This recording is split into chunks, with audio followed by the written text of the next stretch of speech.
Ya, saya adalah warga desa Sibanggorjulu. Jadi dalam hal ini saya akan menyampaikan 3 hal. Yang pertama adalah terkait bahwasanya kami, ya, keluarga kami yang berada di area 300 meter dari well ini seperti apa. Kenapa saya sampaikan seperti itu? Karena waktu malam kadang kita dengar bunyi H2S di detektor. Paginya kita harus menderes. Kalau kita tidak pergi, kita butuh makan. Jadi ini tolong seperti apa ini? Itu yang pertama. Terus yang kedua tentang pekerja. Kami setahu saya putra daerah Ring 1 ini, khususnya Sibanggorjulu, itu adalah memiliki putra-putra terbaik. Artinya bisa mengharumkan nama desa kita kah, atau bahkan Madinah ini di luar sana. Akan tetapi sampai detik ini ya banyak yang tidak dipakai untuk dipekerjakan. Kalaupun kita untuk bekerja itu adalah, saya rasa tidak logis lagi untuk mendapatkan pekerjaan itu. Kenapa? Saya kasih tahu satu contoh. Bahwasanya ada seorang ya. Terus yang ketiga, ini tentang kami yang berada di area di luar dari 300 meter ini. Saya ambil satu contoh, itu setelah kejadian blow out di well PT. Kami sendiri, ya. Kami sendiri saat itu membawa orang untuk menyabit padi. Membawa orang saat itu 8 orang untuk menyabit padi. Artinya kami ngasih upah. Tiba-tiba bunyi H2S. Semua karyawan pada lari, sapam lari. Jadi dengan spontan, karena anak istri saya di situ, saudara saya di situ, ibu saya di situ, bahkan tetangga-tetangga itu di situ, kami spontan mendatangi well PT saat itu. Saya tanya, siapa yang tanggung jawab dalam hal ini? Satu pun tidak ada yang menjawab, saya tanggung jawab dalam hal ini. Artinya, kami mau dibiarkan seperti apa? Saya rasa ini di atas genosida lagi. Kenapa? Sasarannya adalah anak-anak kecil.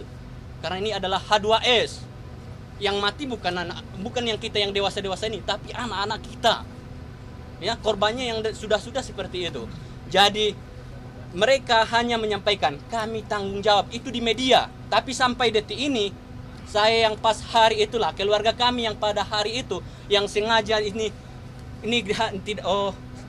tidak pergi bekerja akibat dari itu. Terus di stop bekerja akibat dari terjadinya blow out selama 4 hari. Ini nggak pernah didatangin, Pak. Itu saja, Pak. Jadi saya meminta terkait dengan SDM ini, Pak. Saya yang pekerja ini, Pak. Kami dari Ring 1 Sibanggorjulu itu, Pak. Setahu saya itu posisinya, Pak, helper. Di sini banyak, Pak. Yang apa, Pak? Yang saya bilang itu berkualitas, Pak. Punya kompeten, Pak. Sertifikat ada. Bahkan kalau seandainya kita ambil legal, di sini ada, Pak. Tapi toh sampai hari ini mohon diapakan, Pak, disampaikan, Pak. Seperti itu, Pak. Siapa tadi? Husen, Pak. Saya Husen, Pak. Iya. Itu satu lagi, Pak. Pesan ini tadi pesan Desa dari masyarakat. Sibanggor. Pak. Itu di kantor kepala desa kami itu, Pak. Itu detektornya itu yang ada, Pak. Ya, detektornya ada situ. Kalau bunyi dia gitu, kan. Kayak apa? Ambulan. Satu lagi, Pak. Ini tentang kebisingan, Pak. Iya, ini bising kalinya, Pak. Ke apa nih? Tempat kami, Pak. Berapa meter lah dari pagar ini ke sana, Pak? Yang saya permasalahkan tadi yang 300 meter dari well. Sekarang, Pak, dari sini ke sana, Pak. Pas kejadian kayak kemarin di AE itu, Pak. Kami disosialisasikan hanya ada 2 bahaya dari well ini. Yang pertama H2S, yang kedua itu adalah blow out tadi, semburan. Tiba-tiba masyarakat kami pada masuk ke rumah sakit ke sana. Kami tengok itu bukan H2S. Jadi adakah enggak disiapkan untuk kami pembanding menyatakan kalau itu adalah H2S? Kenapa? Karena itu enggak dapat kami buktikan, Pak. Ya, detektor ada, tapi coba kita cek apa itu terkonek apa enggak. Terus yang untuk dipekerjakan di situ sebagai apanya? Sebagai monitornya itu. Apakah mereka ini sudah memang orang-orang yang dididik benar enggak? Itu, Pak. Oke, siap, Pak. Cukup. Selamat malam, salam sejahtera. Pak Husen, mewakili warga ya. Bukan, ya keluarga yang di area 300 meter Warga dan sekaligus warga. di seputaran ring 1. Iya, Ini, Pak, bukan. kita di sini hadir atas nama warga Sibanggorjulu karena sepengetahuan kita Bapak turun ke sini kita tidak dikasih tahu, kepala desa kita tanya sampai semalam kita tidak tahu sama sekali. Oke. Kita tidak Ini diundang inisiatif, sini, Pak, inisiatif. Tidak dikasih tahu kita kalau ada kunjungan ke sini. Padahal ini sangat kita rindukan, Pak. Kita dari dulu sudah tahu di rapat Komisi 7 akan ada kunjungan DPR. Banyak Pak. Nah. Alhamdulillah Bapak hadir di sini semakin melengkapi dan menyempurnakan kunjungan kita ke sini. Artinya begini, saya mau sampaikan dulu, hadirnya kita di sini karena bentuk rasa sayang kita kepada Bapak semua. Ya, terima kasih kami lah tentunya itu, Pak. Itu satu. Yang Ya. kedua, karena di dapil Bapak ada Pak Lamhot nih. Pak Beliau Lamhot, juga anggota DPR RI Komisi 7 dapil Bapak-bapak. Jadi kita datang jauh-jauh. Kalau saya dapil Kalimantan Barat, Pak. Ini beliau dapilnya Sumatera Selatan. Ada lagi Pak Hendrik, ini dapilnya Sumut 1. Ada Pak Nasril dapilnya Sumut 3. Nah, artinya apa? Dan di sini ada Bu Wakil Bupati, ada Pak Erwin Ketua DPRD. Kita hadir di sini tujuannya satu, Pak. Ingin memberikan yang terbaik buat Bapak-bapak semua. Kenapa kita mau jauh-jauh ke sini? Karena kita peduli. Nah, alhamdulillah tadi kita sudah rapat dengan teman-teman di Sorik Merapi, ketemu satu kesepakatan yang tadi Bapak sampaikan terkait radius 300 meter. Nanti akan ada penyelesaian yang akan diselesaikan dan dituntaskan oleh pihak manajemen. Teknisnya seperti apa, silahkan dibicarakan secara baik-baik. Yang penting pertama, kami sudah mendorong kepada Sorik Merapi dan pihak Sorik Merapi sudah setuju. Ini disaksikan tadi oleh Bu Wakil Bupati, disaksikan oleh Pak Erwin dan Pak Lamhot sebagai pemilik dapil sini. Insya Allah dalam waktu dekat akan dibereskan semua. Yang penting Bapak percaya dulu, tenang. Kita tahu perasaan Bapak, rasa kekhawatiran dan ketakutan Bapak di seputaran wilayah sini. Ya, oke ya. Itu sudah disepakati. Yang kedua terkait sumber daya manusia. Ya, benar, Pak. Oke, sumber daya manusia. Saya yakin insya Allah pihak manajemen pasti tentunya juga akan mengakomodasi. Seperti apa teknisnya satu persatu dulu Pak ya. Siap, Pak. Oke? Siap. Yang penting Bapak yakin, percaya nggak sama kita?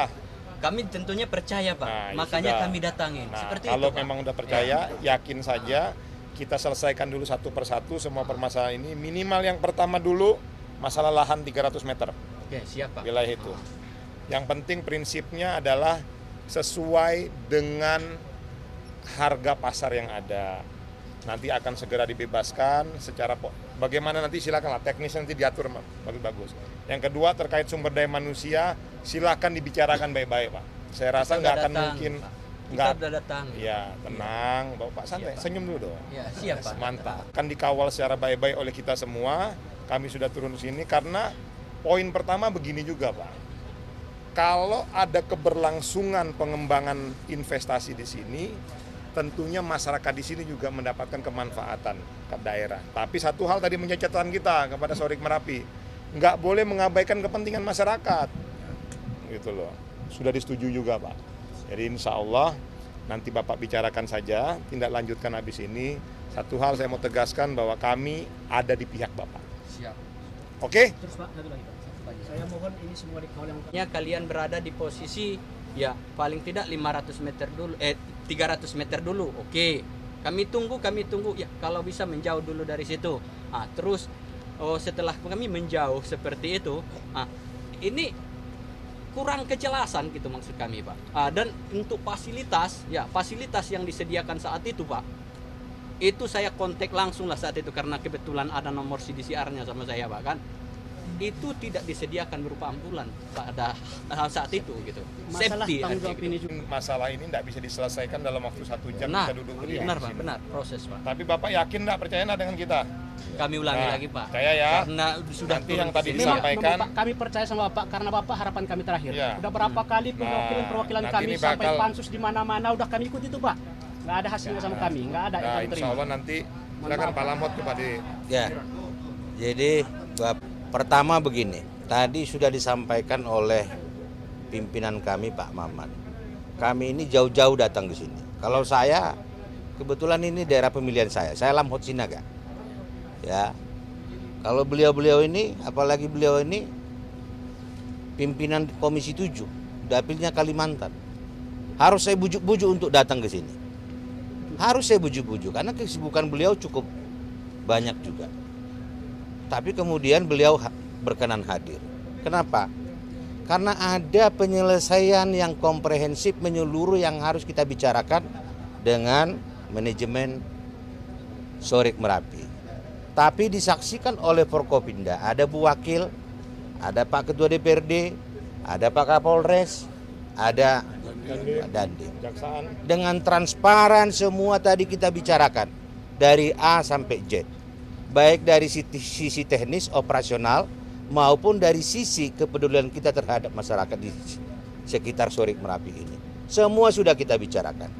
Kesepakatan pertama adalah bahwa akan ada penyelesaian menyeluruh. Termasuk tadi apa yang disampaikan oleh Pak Husen dan siapa? Hoiron. Pak Hoiron. Dan semua yang harapan bapak-bapak semua. Itu yang sudah kita bicarakan. Tapi apakah kemudian nanti di hari-hari besok seperti yang Bapak pikirkan, misalnya Bapak tidak percaya dengan ini, kita akan lihat, ya, kita akan lihat. Yang jelas niat kami di sini Komisi 7 adalah keberpihakan kami adalah terhadap masyarakat.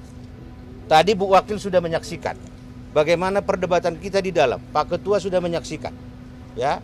Saya tadi sampaikan, kami tidak mau masyarakat di sini diabaikan karena adanya di sini aktivitas yang notabene aktivitas di sini itu juga adalah membantu negara. Tetapi membantu negara tidak boleh mengabaikan masyarakat. Setuju saya. Gitu loh. Ya, setuju saya. Ya, itulah alasan dan dasar kami hadir ke sini. Dan transparan. Kami tidak ada niat kalau kami mau ketemu dengan Sorik Merapi diam-diam aja boleh-boleh saja. Tapi pada hari ini bapak-bapak semua menyaksikan. Kita bertemu dengan transparan, disaksikan oleh Forkopimda semua. Ya. Nah, sekarang kita doakan ke depan penyelesaian menyeluruh ini, ya. Kami juga tidak bisa menggaransi apakah ini bisa selesai, tapi ada opsi tadi. Ada dua opsi. Ya. Bisa nggak saya sampaikan Ketua? Ada dua opsi. Kalau kemudian penyelesaian menyeluruh ini baik dari keinginan masyarakat yang diwakili oleh Forkopimda nanti disampaikan kepada kami dan juga penyelesaian secara teknis operasional. Kalau ini semua bisa dipenuhi, maka keberlanjutan dari Sorik Merapi bisa dilanjutkan. Itu opsi pertama. Kalau kemudian nanti ini nggak bisa dipenuhi keinginan masyarakat dan juga prasyarat-prasyarat teknis operasional, ya opsinya tidak ada pilihan untuk tutup. Hanya dua ini. Di sini ada Pak Reja. Dua opsi ini. Ya. Itu jaminan dari kami. Jadi kami akan mendorong ini, ya. Penyelesaian menyeluruh secara komprehensif dari A sampai Z. Karena ini kebetulan dapil saya, tadi saya sudah mempunyai komitmen kepada teman-teman Forkopimda. Disaksikan oleh Pak Ketua saya, Pak Maman. Ya, saya akan mengawal sampai penyelesaian ini menyeluruh tuntas setuntas-tuntasnya. Ya, cukup. Satu lagi, Pak. Iya. Pak Lambo, ayo.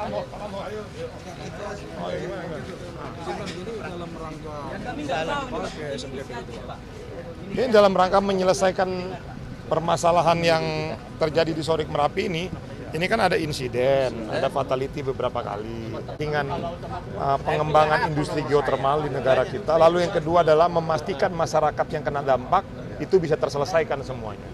Saya pikir itu aja semangatnya kita datang ke sini. Kemudian SMGP sendiri bagaimana kontribusinya untuk daerah, untuk negara? Kontribusi SMGP sudah diatur dalam aturan pembagian porsi daerah-daerah. Tadi juga sudah disampaikan oleh Ibu Wakil Bupati, ada harapan untuk bisa diakomodasi tambahan pembagian hasil pendapatan ke Kabupaten Mandailing Natal.